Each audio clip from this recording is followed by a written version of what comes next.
భక్తివర్ణ ప్రేక్షకులకు శుభోదయం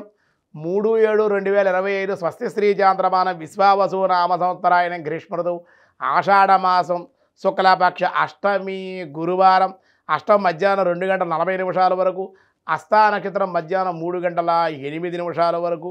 అలాగే వర్జ్యం రాత్రి 11:55 నుండి 1:40 వరకు దుర్ముహూర్తం ఉదయం 9:53 నుండి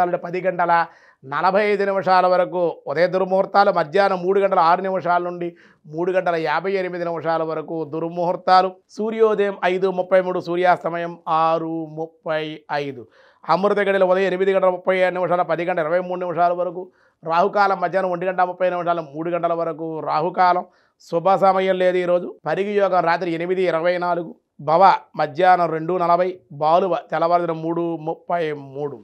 దినారంభ చక్రంలో ఈరోజు మేషరాశి వారికి దైవ కార్యక్రమాల్లో పాల్గొనే అవకాశం విశేష ఆనందము అలాగే వృషభ రాశి వారికి అనుకున్న అవకాశాలు చేజారుట విచారము అధిక శ్రమ గౌరవ భంగాలు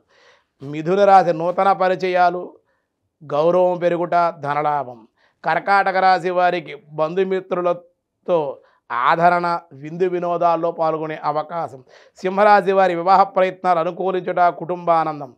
కన్యారాశి అన్నదమ్ములతో కుటుంబ వ్యక్తులతో ప్రయాణాలు అనుకోని విచారకరమైన సంఘటనలు తులారాశి స్థిరాస్తుల విషయంలో చర్చించుట పరిష్కార దశలో ఉండుట ఆనందము వృశ్చిక రాశి వారి ప్రయాణ మూలికంగా లాభాలు వస్తు ప్రాప్తి దైవ చింతన ధనస్సు రాశి స్త్రీ మూలక అనుకూలతలు ప్రతికూలతలు కొంచెం ఉండే అవకాశాలు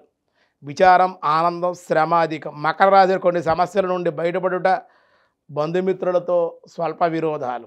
కుంభరాశి వారి కుటుంబ వ్యక్తులతో అనారోగ్య సమస్యలు అధిక శ్రమ ధన వ్యయము మీనరాశి వారి వివాహ ప్రయత్న లాభాలు గృహంలో మార్పులు ఆనందం వ్యాసాయ విష్ణురూపాయ వ్యాసరూపాయ విష్ణవే వాం కృతలక్షణ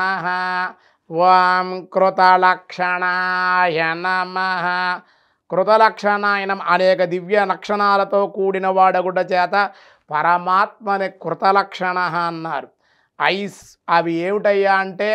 ఆ లక్షణాలు ఏమిటి పరమాత్మవి అంటే కనుక ఐశ్వర్య ధర్మ యశో వీర్య జ్ఞాన వైరాగ్యము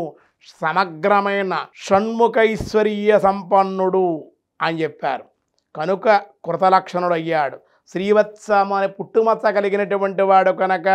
శ్రీహరి కృతలక్షణుడు అయ్యాడు లక్షణము